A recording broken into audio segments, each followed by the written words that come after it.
Hello everyone. Today I'll start my next video of chapter 3rd, business study, business environment. Business environment means business ਦਾ environment ਜਿਵੇਂ ਆਪਾਂ ਦੇਖਦੇ ਹਾਂ ਜੋ ਆਪਣੀਆਂ ਸਰਾਊਂਡਿੰਗਸ ਹੈ ਆਪਣਾ ਆਲਾ ਦੁਆਲਾ ਜਿਹਦੇ ਵਿੱਚ ਤੁਸੀਂ ਰਹਿੰਦੇ ਹੋ ਜੋ ਬਹੁਤ ਸਾਰੇ ਫੈਕਟਰਸ ਆ ਆਪਾਂ ਨੂੰ ਅਫੈਕਟ ਕਰਦੇ ਆ ਉਸੇ ਤਰ੍ਹਾਂ ਬਿਜ਼ਨਸ ਦਾ ਇਹ ਵੀ ਇੱਕ ਇਨਵਾਇਰਮੈਂਟ ਹੈ ਮਤਲਬ ਬਿਜ਼ਨਸ 'ਚ ਵੀ ਬਹੁਤ ਸਾਰੇ ਇਹੋ ਜਿਹੇ ਫੈਕਟਰ ਆ ਜੋ ਬਿਜ਼ਨਸ ਨੂੰ ਅਫੈਕਟ ਕਰਦੇ ਆ ਭਾਵੇਂ ਇੰਟਰਨਲ ਆ ਭਾਵੇਂ ਐਕਸਟਰਨਲ ਆ ठीक है। Firstly what is business environment business environment basis of forces and institution business environment बनता है फोर्सिस तो इंस्टीट्यूशनस तो फोर्सिस च आ गया जिमें जेडे फैक्टर्स है जेडे एक्सटर्नल फैक्टर और मैक्रो फैक्टर कह सकते हो वो वाले फैक्टर जेडे हर एक चीज़ को इफैक्ट करते हैं जिमें इकनॉमिक इन्वायरमेंट सोशल इन्वायरमेंट या social factor political factor technological factor और लीगल फैक्टर ਇਹ ਸਾਰੀਆਂ ਟਰਮਸ ਇਕੱਲੇ ਇੱਕ ਏਰੀਏ ਨੂੰ ਜਾਂ ਇੱਕ ਬਿਜ਼ਨਸ ਨੂੰ ਇਫੈਕਟ ਨਹੀਂ ਕਰਨਗੀਆਂ ਇਹ ਓਵਰਆਲ ਚੀਜ਼ਾਂ ਨੂੰ ਇਫੈਕਟ ਕਰਨਗੀਆਂ ਮਤਲਬ ਮੈਕਰੋ ਲੈਵਲ 'ਤੇ ਇਫੈਕਟ ਕਰਨਗੀਆਂ ਲਾਰਜ ਕੁਆਂਟਿਟੀ 'ਚ ਇਫੈਕਟ ਕਰਨਗੀਆਂ ਨੈਕਸਟ ਆ ਗਿਆ ਇੰਸਟੀਟਿਊਸ਼ਨਸ ਉਹ ਵਾਲੀਆਂ ਚੀਜ਼ਾਂ ਜਿਹੜੀਆਂ ਇੰਡੀਵਿਜੂਅਲ ਬੇਸਿਸ 'ਤੇ ਰਿਲੇਟਡ ਔਰ ਮੈਕਰੋ ਲੈਵਲ 'ਤੇ ਹੈ ਜਿਵੇਂ ਹਰ ਇੱਕ ਬਿਜ਼ਨਸ ਦੇ ਸਪਲਾਇਰਸ ਹੋ ਗਏ ਕਸਟਮਰਸ ਹੋ ਗਏ ਕੰਪੀਟੀਸ਼ਨ ਹੋ ਗਿਆ ਇੰਪਲੋਈਜ਼ ਹੋ ਗਏ ਇਹ ਸਾਰੀਆਂ ਚੀਜ਼ਾਂ so basically it is basis of Macro and micro factors ਔਰ ਇੰਟਰਨਲ ਔਰ ਐਕਸਟਰਨਲ ਫੈਕਟਰਸ ਨੂੰ ਮਿਲ ਕੇ ਜੋ ਚੀਜ਼ ਬਣਦੀ ਉਹਨੂੰ ਇਨਵਾਇਰਮੈਂਟ ਕਹਿੰਦੇ ਆ ਬਿਜ਼ਨਸ ਦਾ ਇਨਵਾਇਰਮੈਂਟ ਜੋ ਬਿਜ਼ਨਸ ਨੂੰ ਇਫੈਕਟ ਕਰਦਾ ਬਿਜ਼ਨਸ ਦੇ ਕੰਮਾਂ ਨੂੰ ਬਿਜ਼ਨਸ ਦੀ ਵਰਕਿੰਗ ਨੂੰ ਬਿਜ਼ਨਸ ਦੇ ਕਸਟਮਰਸ ਨੂੰ ਉਹ ਸਾਰੀਆਂ ਚੀਜ਼ਾਂ ਨੂੰ ਇਫੈਕਟ ਕਰੂਗਾ ਨੈਕਸਟ ਹੈ ਫੀਚਰਸ ਹੈਗੀਆਂ ਵੀ total of external factor basically ਜੋ ਆਪਣਾ ਇਨਵਾਇਰਮੈਂਟ ਆ ਉਹ ਐਕਸਟਰਨਲ ਫੈਕਟਰ 'ਤੇ ਬੇਸਡ ਹੈ ਮਤਲਬ ਜੋ ਤੁਸੀਂ ਜੋ ਤੁਹਾਡੇ ਕੰਟਰੋਲ ਤੋਂ ਬਾਹਰ ਹੁੰਦੇ ਆ ਜਿਨ੍ਹਾਂ ਨੂੰ ਆਪਾਂ ਕੰਟਰੋਲ ਨਹੀਂ ਕਰ ਸਕਦੇ ਸੈਕਿੰਡ ਪੁਆਇੰਟ ਹੈ ਸਪੈਸੀਫਿਕ ਔਰ ਜਨਰਲ ਫੈਕਟਰ ਹੈ ਸਪੈਸ਼ਲ ਹੈ ਜਿਹੜੇ ਸਪੈਸੀਫਿਕ ਨੇਚਰ ਦੇ ਆ ਲਾਈਕ ਜਿਵੇਂ ਕਸਟਮਰ ਹੋ ਗਏ ਇੱਕ ਮਾਈਕਰੋ ਲੈਵਲ ਦੇ ਫੈਕਟਰ ਜਿਵੇਂ ਕਸਟਮਰ ਵੀ ਡਿਫਰੈਂਟ ਹੁੰਦੇ ਆ ਡਿਫਰੈਂਟ ਪ੍ਰੋਡਕਟ ਨਾਲ ਰਿਲੇਟਡ ਸਪਲਾਇਰਸ ਹੋ ਗਏ ਕੰਪੀਟੀਸ਼ਨ ਹੋ ਗਿਆ ਔਰ ਇੰਪਲੋਈਜ਼ ਹੋ ਗਏ ਜਨਰਲ ਫੈਕਟਰ ਹੋ ਗਏ ਉਵੇਂ ਜਿਵੇਂ ਆਪਾਂ ਮੈਕਰੋ ਦੀ ਗੱਲ ਕੀਤੀ ਹੈ ਵੀ ਜਿਹੜੇ ਫੈਕਟਰ ਹਰ ਇੱਕ ਚੀਜ਼ ਨੂੰ ਇਫੈਕਟ ਕਰਦੇ ਆ ਜਨਰਲ ਲੈਵਲ 'ਤੇ ਇਫੈਕਟ ਕਰਦੇ ਆ ਜਿਵੇਂ ਆਹ ਸਾਰੇ ਫੈਕਟਰਸ ਠੀਕ ਹੈ ਥਰਡ ਪੁਆਇੰਟ ਹੈ ਇੰਟਰਰਿਲੇਟਡਨੈਸ ਇਹ ਜਿਹੜੇ ਬਿਜ਼ਨਸ ਦੇ ਇਨਵਾਇਰਮੈਂਟ ਦੇ ਫੈਕਟਰ ਉਹ ਸਾਰੇ ਇੰਟਰਰਿਲੇਟਡ ਹੈ ਬਿਜ਼ਨਸ ਦੀ ਜੋ ਫੈਕਟਰ ਮੈਕਰੋ ਇੰਟਰਰਿਲੇਟਡਨੈਸ ਹੈ ਜੇ ਬਿਜ਼ਨਸ ਦੇ ਕੋਈ ਵੀ ਚੀਜ਼ ਬਿਜ਼ਨਸ ਨੂੰ ਇਫੈਕਟ ਕਰਦੀ ਹੈ ਅਤੇ ਉਹਦੇ ਨਾਲ ਜਿਹੜੀਆਂ ਬਿਜ਼ਨਸ ਦੀਆਂ ਵਰਕਿੰਗ ਵਗੈਰਾ ਉਹ 'ਤੇ ਇਫੈਕਟ ਪੈਂਦਾ ਫੋਰਥ ਪੁਆਇੰਟ ਹੈ ਜਿਹੜਾ ਬਿਜ਼ਨਸ ਇਨਵਾਇਰਮੈਂਟ ਬਹੁਤ ਕੰਪਲੈਕਸ ਹੈ ਕਿਉਂਕਿ ਜੇ ਆਪਾਂ ਦੇਖੋ ਤੁਸੀਂ ਇੱਕ ਫੈਕਟਰ ਦੀ ਵੀ ਗੱਲ ਕਰ ਲਓ ਸਪੋਜ਼ ਕਰੋ ਤੁਸੀਂ ਇਕਨੋਮਿਕ ਫੈਕਟਰ ਦੀ ਗੱਲ ਕਰਦੇ ਹੋ ਤਾਂ ਇਕਨੋਮਿਕ ਫੈਕਟਰ ਆਪਦੇ ਆਪ 'ਚ ਇੱਕ ਬਹੁਤ ਵਾਈਡ ਏਰੀਆ ਹੈ ਮਤਲਬ ਉਹਦੇ ਵਿੱਚ demand supply investment consumers consumption ਤਾਂ ਉਹ ਸਾਰੇ ਫੈਕਟਰ ਚੀਜ਼ਾਂ ਆ ਜਾਂਦੀਆਂ ਜਿਵੇਂ ਪਰ ਕੈਪੀਟਲ ਇਨਕਮ ਤਾਂ ਬਹੁਤ ਜ਼ਿਆਦਾ ਕੰਪਲੈਕਸ ਹੈ ਜੇ ਆਪਾਂ ਦੇਖੀਏ ਵੀ ਬਿਜ਼ਨਸ ਇਨਵਾਇਰਮੈਂਟ 'ਚ ਇਕੱਲਾ ਇਕਨੋਮਿਕ ਨਹੀਂ ਹੈ ਬਹੁਤ ਸਾਰੇ ਹੋਰ ਫੈਕਟਰਸ ਆ ਟੈਕਨੋਲੋਜੀਕਲ ਹੈ ਲੀਗਲ ਹੈ ਪੋਲੀਟੀਕਲ ਹੈ ਇਹਨਾਂ ਸਾਰੇ ਫੈਕਟਰਸ ਨੂੰ ਐਨਾਲਾਈਸਿਸ ਕਰਨਾ ਤਾਂ ਉਹਦੇ ਬੇਸਿਸ 'ਤੇ ਆਪਣੇ ਬਿਜ਼ਨਸ ਇਨਵਾਇਰਮੈਂਟ ਨੂੰ ਠੀਕ ਕਰਨਾ ਬਹੁਤ ਕੰਪਲੈਕਸ ਕੰਮ ਹੈ ਈਜ਼ੀ ਵਰਕ ਨਹੀਂ ਹੈਗਾ ਫਿਫਥ ਪੁਆਇੰਟ ਹੈ ਡਾਇਨਾਮਿਕ ਮੀਨਸ ਚੇਂਜੇਬਲ ਕਿਉਂਕਿ ਦੇਖੋ ਕੋਈ ਵੀ ਫੈਕਟਰ ਆਪਾਂ ਲਾ ਲਈਏ ਤਾਂ ਹਰ ਇੱਕ ਚੀਜ਼ 'ਚ ਚੇਂਜ ਆਉਂਦਾ ਜਿਵੇਂ ਟੈਕਨੀਕ ਲਾ ਲਓ ਟੈਕਨੋਲੋਜੀਕਲ ਹੁਣ ਜਿਹੜੀ ਪੁਰਾਣੀ ਟੈਕਨੀਕ ਸੀ ਉਹ ਯੂਜ਼ ਨਹੀਂ ਕੀਤੀਆਂ ਜਾਂਦੀਆਂ ਹੁਣ ਨਵੀਆਂ ਟੈਕਨੀਕਸ ਯੂਜ਼ ਕੀਤੀਆਂ ਜਾਂਦੀਆਂ ਤਾਂ ਬਿਜ਼ਨਸ ਦਾ ਇਨਵਾਇਰਮੈਂਟ ਡਾਇਨਾਮਿਕ ਹੈ ਇੱਕ ਜਗ੍ਹਾ 'ਤੇ ਸਥਿਰ ਨਹੀਂ ਰਹਿੰਦਾ ਚੇਂਜ ਹੁੰਦਾ ਰਹਿੰਦਾ ਸਿਕਸਥ ਅਨਸਰਟਨ ਇਹ ਜਿਵੇਂ ਆਪਾਂ ਕਹਿ ਸਕਦੇ ਹਾਂ ਵੀ ਅਨਸਰਟਨ ਹੈ ਜਿਹੜੀ ਚੀਜ਼ ਦਾ ਕੁਛ ਵੀ ਭਰੋਸਾ ਨਹੀਂ ਬਿਜ਼ਨਸ ਇਨਵਾਇਰਮੈਂਟ ਜਿਵੇਂ ਆਪਾਂ ਦੇਖੀਏ ਵੀ ਇੱਕ ਅਨਸਰਟਨ ਫੀਚਰ ਹੈ ਕਿਉਂਕਿ ਇਹਦੇ ਕਿਸੇ ਵੀ ਫੈਕਟਰ 'ਚ ਥੋੜ੍ਹਾ ਜਿਹਾ ਵੀ ਚੇਂਜ ਆਉਣ ਨਾਲ ਬਿਜ਼ਨਸ ਦੀ ਐਕਟੀਵਿਟੀਜ਼ 'ਚ ਇਫੈਕਟ ਪੈਂਦਾ ਤਾਂ ਉਹ ਸਾਰੀਆਂ ਚੀਜ਼ਾਂ ਅਨਸਰਟਨ ਹੈ ਜਿਵੇਂ ਸਪੋਜ਼ ਕਰੋ ਜੇ ਡਿਮਾਂਡ ਹੈ ਕਸਟਮਰ ਦੀ ਚੇਂਜ ਹੁੰਦੀ ਹੈ ਤਾਂ ਅਨਸਰਟਨ ਹੈ ਕਿਉਂਕਿ ਤੁਹਾਨੂੰ ਪਤਾ ਨਹੀਂ ਸੀ ਵੀ ਕਸਟਮਰ ਦੀ ਡਿਮਾਂਡ ਚੇਂਜ ਹੋ ਜੂਗੀ ਨੈਕਸਟ ਹੈ ਰਿਲੇਟਿਵਲੀ ਜਿਹੜੀਆਂ ਸਾਰੇ ਇਹਦੇ ਫੈਕਟਰਸ ਔਰ ਰਿਲੇਟਿਵਲੀ ਇੰਪੈਕਟ ਪਾਉਂਦੇ ਆ ਮਤਲਬ ਰਿਲੇਟਿਵਨੈਸ ਹੈ ਸਾਰੇ ਫੈਕਟਰ ਦੇ ਵਿੱਚ ਭਾਵੇਂ ਮਾਈਕਰੋ ਆ ਭਾਵੇਂ ਮੈਕਰੋ ਆ ਕਿਉਂਕਿ ਜਿਹੜੇ ਕਸਟਮਰ ਔਰ ਇੰਪਲਾਈਜ਼ ਅਤੇ ਕੰਪੀਟੀਸ਼ਨ ਦੀ ਆਪਾਂ ਗੱਲ ਕਰਦੇ ਹਾਂ ਉਹ ਵੀ ਕਿਤੇ ਨਾ ਕਿਤੇ ਇਕਨੋਮਿਕ ਪੋਲੀਟੀਕਲ ਲੀਗਲ ਇਹ ਸਾਰੇ ਫੈਕਟਰਸ ਦਾ ਹੀ ਪਾਰਟ ਹੈ ਠੀਕ ਹੈ ਨੈਕਸਟ ਆ ਗਿਆ ਇੰਪੋਰਟੈਂਸ ਵੀ ਬਿਜ਼ਨਸ ਇਨਵਾਇਰਮੈਂਟ ਆਪਣੇ ਲਈ ਕਿਉਂ ਜ਼ਰੂਰੀ ਹੈ ਜਾਂ ਬਿਜ਼ਨਸ ਦੇ ਇਨਵਾਇਰਮੈਂਟ ਨੂੰ ਜੋ ਆਪਾਂ ਸਟੱਡੀ ਕਰਦੇ ਹਾਂ ਤਾਂ ਕਿਵੇਂ ਜ਼ਰੂਰੀ ਆ ਸਭ ਤੋਂ ਪਹਿਲਾਂ ਆਈਡੈਂਟੀਫਾਈ ਦਾ ਓਪਰਚੁਨਿਟੀ ਇਹਦਾ ਮੀਨਸ ਹੈ ਵੀ ਜੇ ਤੁਸੀਂ ਬਿਜ਼ਨਸ ਇਨਵਾਇਰਮੈਂਟ ਨਾਲ ਡੀਲ ਕਰਦੇ ਹੋ ਮਤਲਬ ਤੁਸੀਂ ਸਾਰੇ ਫੈਕਟਰਸ ਨੂੰ ਪ੍ਰੋਪਰਲੀ ਐਨਾਲਾਈਜ਼ ਕਰਦੇ ਹੋ ਤਾਂ ਜਿਹੜੀਆਂ ਕੋਈ ਨਵੀਆਂ ਬਿਜ਼ਨਸ 'ਚ ਆਉਂਦੀਆਂ ਤਾਂ ਤੁਸੀਂ ਉਹਨਾਂ ਨੂੰ ਈਜ਼ਲੀ ਗ੍ਰੈਬ ਕਰ ਸਕਦੇ ਹੋ ਜਿਵੇਂ ਸਪੋਜ਼ ਕਰੋ ਕੋਈ ਨਿਊ ਟੈਕਨੀਕ ਆਈ ਹੈ ਤਾਂ ਜੇ ਤੁਸੀਂ ਟੈਕਨੋਲੋਜੀਕਲ ਇਨਵਾਇਰਮੈਂਟ ਨਾਲ ਡੀਲ ਕਰ ਰਹੇ ਹੋ ਤਾਂ ਤੁਹਾਨੂੰ ਪਤਾ ਵੀ ਟੈਕਨੀਕ ਦੇ ਵਿੱਚ ਮੂਵਮੈਂਟ ਹੋ ਰਹੀ ਹੈ ਜਾਂ ਡਾਇਨਾਮਿਕ ਹੈ ਜਾਂ ਕੁਛ ਚੇਂਜ ਆਉਂਦਾ ਤਾਂ ਤੁਸੀਂ ਉਸ ਚੀਜ਼ ਨੂੰ ਛੇਤੀ ਅਡੋਪਟ ਕਰਕੇ ਆਪਦੇ ਬਿਜ਼ਨਸ ਦਾ ਬੈਨੀਫਿਟ ਲੈ ਸਕਦੇ ਹੋ ਠੀਕ ਹੈ ਸੈਕਿੰਡ ਪੁਆਇੰਟ ਹੈ ਰੈਪਿਡ ਚੇਂਜਸ ਬੈਨੀਫਿਟ ਉਹੀ ਸੇਮ ਹੈ ਜੇ ਤੁਸੀਂ ਇਮੀਡੀਏਟਲੀ ਆਪਦੇ ਆਪ ਨੂੰ ਮੂਵ ਕਰ ਲਿਆ ਜਿਵੇਂ ਤੁਹਾਨੂੰ ਪਤਾ ਲੱਗਿਆ ਵੀ ਕੋਈ ਚੇਂਜ ਆਇਆ ਬਿਜ਼ਨਸ 'ਚ ਜਿਵੇਂ ਪੋਲੀਟੀਕਲੀ ਲਾ ਲਓ ਪੋਲੀਟਿਕਸ ਹੁਣ ਤੁਹਾਨੂੰ ਪਤਾ ਚੇਂਜ ਹੋਣ ਵਾਲੀ ਹੈ ਆਫਟਰ 5 ਈਅਰ ਤਾਂ ਉਹਦੇ ਵਿੱਚ ਕੀ ਚੇਂਜਸ ਆਉਣਗੀਆਂ ਕੀ ਐਕਟ ਜਾਂ ਕੀ ਰੂਲ ਬਦਲਣਗੇ ਤਾਂ ਉਹਦੇ ਨਾਲ ਤੁਸੀਂ ਆਪਦੇ ਆਪ ਨੂੰ ਪਹਿਲਾਂ ਹੀ ਉਸ ਤਰੀਕੇ ਨਾਲ ਢਾਲ ਲਿਆ ਮਤਲਬ ਆਪਦੇ ਬਿਜ਼ਨਸ ਨੂੰ ਪਹਿਲਾਂ ਹੀ ਜੋ ਤੁਹਾਡੇ ਬਿਜ਼ਨਸ ਦੇ ਪਲਾਨਸ ਔਰ ਪੋਲਿਸੀਜ਼ ਤੁਸੀਂ ਪਹਿਲਾਂ ਹੀ ਉਸ ਤਰੀਕੇ ਨਾਲ ਬਣਾ ਲਈਆਂ ਤਾਂ ਕਿ ਤੁਸੀਂ ਆਪਦੇ ਆਪ ਨੂੰ ਇਮੀਡੀਏਟਲੀ ਮੂਵ ਕਰ ਲਿਆ ਬਿਜ਼ਨਸ ਦੀਆਂ ਕੰਡੀਸ਼ਨ ਦੇ ਤੌਰ 'ਤੇ ਤਾਂ ਤੁਸੀਂ ਇੱਕ ਵਧੀਆ ਬੈਨੀਫਿਟ ਲੈ ਸਕਦੇ ਹੋ ਉਸ ਤੋਂ थर्ड है लॉन्ग टर्म प्लैनिंग। जे तुसी एडवांस हरेक चीज़ एनालाइज करके चलोगे तो तुसी लंबे समय की प्लैनिंग कर सकते हो। जिमें आप मोर दैन 1 ईयर, जिमें नॉर्मली तो तुसी डेली बेसिस या 1 ईयर की प्लैनिंग करके चलते हो जो बिजनेस करते हो। तो जे तुहानूं पता है भी इन फ्यूचर आ वाली चेंजिस होने वाली हैं तो तुसी थोड़ी ज़्यादा लंबे समय की प्लैनिंग कर सकते हो। Planning like product related planning हो सकती है, कंपीटीटर रिलेटेड प्लैनिंग हो सकती है, जो तुहाडियां प्लान पॉलिसीज़ है, रूल्स रेगूलेशनस है, उन्हां दी प्लैनिंग। नैक्सट है प्रिपेयरिंग स्ट्रैटेजीज़ होंदियां जो आप कोई इसे प्लैन में इंप्लीमेंट करने वास्ते छोटे छोटे साजिशां जां आप कह सकते हैं कुछ यूज़ करते हैं पॉलिसीज़, तो वो सारियां स्ट्रैटेजीज़ है। जे तुसीं आपदे प्लैन में प्रॉपरली इंप्लीमेंट करना चाहुंदे हो तो तुसीं छोटियां छोटियां स्ट्रैटेजीज़ बना सकते हो। 6th आ गया मैच द टैक्नोलॉजिकल नीड। ये अपना डील आप कर ही चुके हैं भी जे तुसी प्रॉपरली टैक्नोलॉजिकल इन्वायरमेंट में पढ़ रहे हो ਜਾਂ स्टडी कर रहे हो, प्रॉपर एनालाइसिस कर रहे हो, तो ਜਿਹੜੀਆਂ टैक्नोलॉजिकल ਦੀਆਂ ਨਵੀਆਂ ਨੀਡਸ है, ਜਿਵੇਂ ਹੁਣ ਤੁਹਾਨੂੰ ਪਤਾ ਵੀ ਜੇ ਪੁਰਾਣੀਆਂ ਟੈਕਨੀਕਾਂ ਹੈ ਜਾਂ ਪੁਰਾਣੇ ਜਿਹੜੇ ਮੈਥਡਸ ਹੈ ਉਹ ਹੁਣ ਨਹੀਂ ਚੱਲ ਰਹੇ ਤਾਂ ਜਿਹੜੀ ਨਵੀਂ ਟੈਕਨੀਕ ਹੈ ਉਹਦੀ ਤੁਹਾਨੂੰ ਲੋੜ ਹੈ, ਕਿਉਂਕਿ ਆਪਣੇ ਕਸਟਮਰ ਦੀਆਂ ਡਿਮਾਂਡਸ ਪ੍ਰੈਫਰੈਂਸ ਚੇਂਜ ਹੁੰਦੀਆਂ ਤਾਂ ਆਪਾਂ ਨੂੰ ਪ੍ਰੋਡਕਟ ਵੀ ਉਹਨਾਂ ਦੀ ਪ੍ਰੈਫਰੈਂਸ ਦੇ ਅਕੋਰਡਿੰਗ ਬਣਾਉਣੇ ਪੈਂਦੇ ਆ, ਤਾਂ ਤੁਸੀਂ ਉਹਦੇ ਨਾਲ ਡੀਲ ਕਰ ਸਕਦੇ ਹੋ, ਮੈਚ ਕਰ ਸਕਦੇ ਹੋ ਟੈਕਨੋਲੋਜੀਕਲ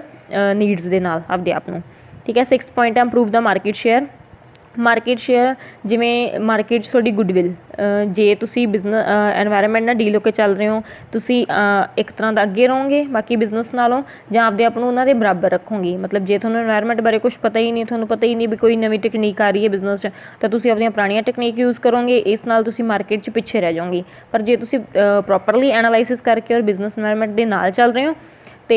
टैक्नोलॉजिकल एनवायरनमेंट ਨਾਲ डील कर रहे हो तो ਤੁਹਾਨੂੰ पता होगा नवी टेक्नीक आई है तो जी थोड़ी मार्केट च गुडविल है वो इनक्रीज़ हो जाएगी। नैक्सट है रिसर्च एंड डिवेलपमेंट। ऑबवियसली है किसी भी फैक्टर के जे तुसी एनालाइज करते हो तो थोड़ा उसके बहुत सारिया रिसर्च डिवेलपमेंट करनी पैंदियां, तो तुसी आपदे बिजनेस भी और रिसर्च डिवेलपमेंट और इनोवेशनस नूं लिया सकते हो तो आपदे बिजनेस नूं एक्सपैंड कर सकते हो। ठीक है। नैक्सट ये कुछ डिमेंशनस हैं भी बिजनेस एनवायरनमेंट में फर्दर कुछ पार्ट्स और कंपोनेंट्स के डिस्ट्रीब्यूट किया गया। There are the 5 components in विच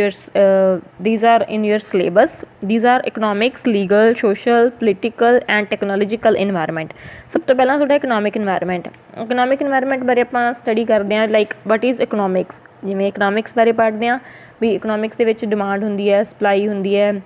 प्रैफरेंसिस होंदियां, कस्टमर्स होंदे आ, इन्वेस्टमेंट, कंजम्पशन, वो सारे फैक्टर्स पर कैपिटा इनकम वगैरह ਜਿਹੜੀਆਂ ਤੁਹਾਡੀਆਂ ਇਕੋਨਮੀ ਨਾਲ ਰਿਲੇਟਡ ਹੈ, ਮਤਲਬ ਤੁਹਾਡੀ ਬਿਜ਼ਨਸ ਦੇ ਸਟਰਕਚਰ ਨਾਲ ਰਿਲੇਟਡ ਹੈ, ਉਹ ਤੁਹਾਡਾ ਇਕਨੋਮਿਕ ਇਨਵਾਇਰਨਮੈਂਟ ਦੇ ਵਿੱਚ ਆਊਗਾ। ਇਕਨੋਮਿਕ ਇਨਵਾਇਰਨਮੈਂਟ 'ਚ ਤੁਸੀਂ ਸਟੱਡੀ ਕਰੋਗੇ ਇਕਨੋਮਿਕਸ ਦੀਆਂ ਕੰਡੀਸ਼ਨਸ ਕੀ ਹੈ, ਇਕਨੋਮਿਕ ਦੀਆਂ ਪੋਲਿਸੀਜ਼ ਕੀ ਹੈ ਔਰ ਇਕਨੋਮਿਕ ਸਿਸਟਮਸ ਕੀ ਆ। ਇਕਨੋਮਿਕ ਕੰਡੀਸ਼ਨਸ ਕੀ ਆ ਗਈਆਂ ਵੀ ਕਿਹੜੀ ਕੰਡੀਸ਼ਨ ਚੱਲ ਰਹੀ ਹੈ, ਜਿਵੇਂ ਨੇਚਰ ਆਫ ਪ੍ਰੋਡਕਟ, ਮਤਲਬ ਕਿਹੜੇ ਤਰ੍ਹਾਂ ਦੇ ਪ੍ਰੋਡਕਟ ਜ਼ਿਆਦਾ ਸੇਲ ਹੋ ਰਿਹਾ, ਕਿਵੇਂ ਦੀ ਬਿਜ਼ਨਸ ਚੱਲ ਰਿਹਾ, ਕਿਵੇਂ ਦੀ ਬਿਜ਼ਨਸ ਦੀ ਜ਼ਿਆਦਾ ਡਿਮਾਂਡ ਹੈ ਜਾਂ ਕਿਵੇਂ ਦੇ ਪ੍ਰੋਡਕਟਸ ਦੀ ਜ਼ਿਆਦਾ ਡਿਮਾਂਡ ਹੈ। ਉਹ ਆ ਗਈਆਂ ਕੰਡੀਸ਼ਨਸ ਵੀ ਕਿਵੇਂ ਦੀ ਕੰਡੀਸ਼ਨ ਮਾਰਕੀਟ ਦੇ ਵਿੱਚ ਚੱਲ ਰਹੀ ਹੈ, ਵੀ ਵਧੀਆ ਵਾਲੀ ਕੰਡੀਸ਼ਨ ਹੈ ਜਾਂ ਥੋੜ੍ਹੇ ਮਤਲਬ ਪ੍ਰੋਡਕਟ ਵਗੈਰਾ ਜ਼ਿਆਦਾ ਸੇਲ ਨਹੀਂ ਹੋ ਰਹੇ, ਡਿਮਾਂਡ ਵਗੈਰਾ ਘੱਟ ਰਹੀ ਆ, तो वो कंडीशन आ गया। पॉलिसीज़ आ गई जिमें डिफरेंट पॉलिसीज़ बनती हैं, जिमें मोनेटरी पॉलिसी बनती है जी पैसे नाल रिलेटेड होंदी है, मतलब बैंकों की पॉलिसी। ठीक है। फिजिकल पॉलिसी बनती है जी गवर्नमेंट नाल रिलेटेड है, गवर्नमेंट अपनी पॉलिसी बनाती है जो गवर्नमेंट के पैसे या बजट वगैरह होंगे वो नाल रिलेटेड, तो डिफरेंट पॉलिसीज़ बनती हैं, उन्होंने स्टडी करांगे।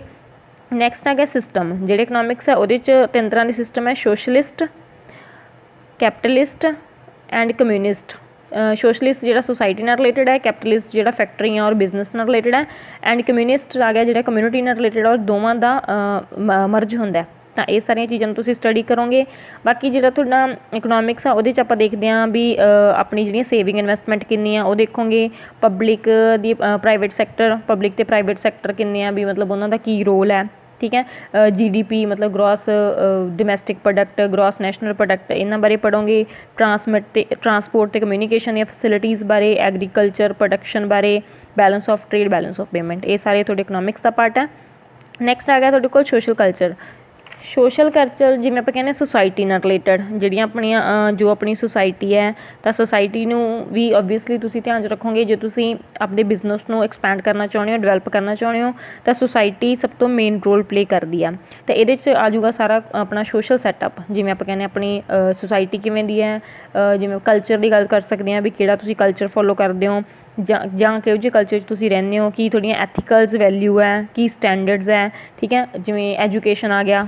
ਪ੍ਰੋਫੈਸ਼ਨਸ ਆ ਗਿਆ, ਲੋਕਾਂ ਦਾ ਟੇਸਟ ਪ੍ਰੈਫਰੈਂਸ ਆ ਗਿਆ, ਮਤਲਬ ਸੁਸਾਇਟੀ ਨਾਲ ਰਿਲੇਟਡ ਚੀਜ਼ਾਂ, ਕਿਉਂਕਿ ਐਜੂਕੇਸ਼ਨ ਸੁਸਾਇਟੀ ਨਾਲ ਰਿਲੇਟਡ ਹੈ। ਜਾਂ ਆਪਾਂ ਕਹਿ ਸਕਦੇ ਹਾਂ ਵੀ ਕਈ ਪਿੰਨ ਪੁਆਇੰਟਸ ਵੀ ਹੈ, ਜਿਵੇਂ ਅਨਇੰਪਲੋਇਮੈਂਟ ਹੈ, ਉਹ ਵੀ ਸੁਸਾਇਟੀ ਦਾ ਫੈਕਟਰ ਹੈ ਨਾ, ਉਹਨੂੰ ਤੁਸੀਂ ਦੇਖ ਸਕਦੇ ਹੋ, ਪਾਵਰਟੀ ਨੂੰ ਦੇਖ ਸਕਦੇ ਹੋ। ਅਤੇ ਇਹ ਸਾਰੀਆਂ ਚੀਜ਼ਾਂ ਨੂੰ ਇਨਕਰੀਜ਼ ਡਿਕਰੀਜ਼ ਕਰਨ ਦੀ ਲੋੜ ਹੈ। ਬਾਕੀ ਜਿਵੇਂ ਦੇਖੋ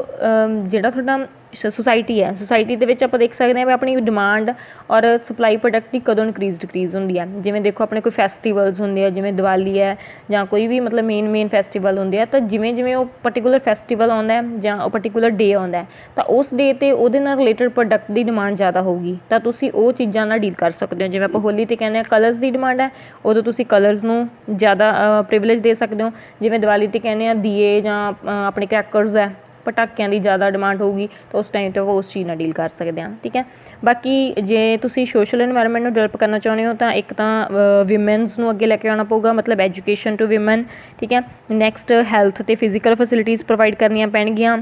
ਜੋ ਫੀਮੇਲ ਫਰਟੀਸਾਈਡ ਹੋ ਰਿਹਾ, ਜਿਵੇਂ ਭਰੂਣ ਹੱਤਿਆ ਕਹਿੰਦੇ ਆ, ਤਾਂ ਉਹ ਹੋ ਰਿਹਾ, ਤਾਂ ਉਹਨੂੰ ਰੋਕਣ ਦੀ ਲੋੜ ਹੈ, ਤਾਂ ਕਿ ਆਪਾਂ ਸੁਸਾਇਟੀ 'ਚ ਆਪਣੀ ਇੱਕ ਗੁੱਡਵਿਲ ਕ੍ਰੀਏਟ ਕਰ ਸਕੀਏ। ਨੈਕਸਟ ਹੈ ਜਿਹੜੀਆਂ ਮਤਲਬ ਆਪਾਂ ਡਿਮਾਂਡ ਹੈ ਡਿਊਰੇਬਲ ਪ੍ਰੋਡਕਟਸ ਦੀ, ਅਤੇ ਜਾਂ ਜਿਹੜੇ ਲਗਜ਼ਰੀ ਪ੍ਰੋਡਕਟ ਹੈ, ਜਿਹੜੀਆਂ ਮਿਡਲ ਕਲਾਸ ਔਰ ਹਾਈ ਕਲਾਸ ਫੈਮਲੀਜ਼ ਆ, ਉਹਨਾਂ ਨੂੰ ਉਹ ਪ੍ਰੋਵਾਈਡ ਕਰ ਸਕਦੇ ਹਾਂ। ਬੇਸਿਕਲੀ ਇਹਦੇ 'ਚ ਸਾਰਾ ਕੁਛ ਆ ਜਾਊਗਾ ਜਿਹੜਾ ਕਿ ਸੁਸਾਇਟੀ ਨਾਲ ਰਿਲੇਟਡ ਹੈ, ਜਿਵੇਂ education, life quality, life, birth, death rate, ਸਾਰੀਆਂ ਚੀਜ਼ਾਂ ਇਹ 'ਚ ਇਨਕਲੂਡ ਹੋ ਸਕਦੀਆਂ, ਠੀਕ ਹੈ। ਨੈਕਸਟ ਤੁਹਾਡਾ ਆ ਗਿਆ ਪੋਲੀਟੀਕਲ ਇਨਵਾਇਰਮੈਂਟ। ਪੋਲੀਟੀਕਲ ਇਨਵਾਇਰਮੈਂਟ ਜਿਵੇਂ ਪਤਾ ਵੀ ਪੋਲੀਟਿਕਸ ਰਿਲੇਟਡ ਟੂ ਗਵਰਨਮੈਂਟ, ਜਿਵੇਂ ਆਪਣੀ ਗਵਰਨਮੈਂਟ ਚੇਂਜ ਹੁੰਦੀ ਰਹਿੰਦੀ ਹੈ, ਆਪਾਂ ਇਹਨੂੰ ਗਵਰਨਮੈਂਟ ਇਨਵਾਇਰਮੈਂਟ ਵੀ ਕਹਿ ਸਕਦੇ ਹਾਂ, ਜਿਹੜਾ ਗਵਰਨਮੈਂਟ ਨਾਲ ਰਿਲੇਟਡ ਹੈ। ਜਿਵੇਂ ਆਫਟਰ 5 ਈਅਰ ਬਹੁਤ ਸਾਰੀਆਂ ਪੋਲੀਟੀਕਲ ਚੇਂਜਿਸ ਆਉਂਦੀਆਂ, ਤਾਂ ਬਹੁਤ ਸਾਰੇ ਬਿਜ਼ਨਸ ਦੇ ਵਿੱਚ ਵੀ ਬਹੁਤ ਸਾਰੀਆਂ ਮੂਵਮੈਂਟਸ ਆਉਂਦੀਆਂ, ਕਿਉਂਕਿ ਬਿਜ਼ਨਸ ਦੇ ਰੂਲਸ ਰੈਗੂਲੇਸ਼ਨਸ ਚੇਂਜ ਹੋ ਜਾਂਦੇ ਆ, ਸਿਸਟਮ ਚੇਂਜ ਹੋ ਜਾਂਦਾ ਹੈ, ਜੋ ਬਿਜ਼ਨਸ ਦੇ ਮਤਲਬ ਜਿਵੇਂ ਆਪਾਂ ਟੈਕਸ ਸਿਸਟਮ ਕਹਿ ਸਕਦੇ ਹਾਂ, ਉਹ ਚੇਂਜ ਹੋ ਸਕਦਾ, ਠੀਕ ਹੈ। ਅਤੇ ਪੋਲੀਟੀਕਲ ਸਿਸਟਮ ਨਾਲ ਜੋ ਵੀ ਇੰਪਰੂਵਮੈਂਟਸ ਆਉਂਦੀਆਂ, ਉਹਦੀਆਂ ਹਰੇਕ ਪੋਲੀਟੀਕਲ ਸਿਸਟਮ ਦੀਆਂ ਆਪਦੀਆਂ ਆਈਡੀਓਲੋਜੀਜ਼ ਹੁੰਦੀਆਂ, ਮਤਲਬ ਹਰੇਕ ਪੋਲੀਟੀਕਲ ਸਿਸਟਮ ਜੋ ਪੋਲੀਟੀਕਲ ਪਾਰਟੀ ਹੈ ਉਹ ਆਪਦੇ ਅਕੋਰਡਿੰਗ ਸੋਚਦੀ ਹੈ, ਤਾਂ ਠੀਕ ਹੈ। ਉਹਦੇ ਵਿੱਚ ਆਪਾਂ ਦੇਖਾਂਗੇ ਵੀ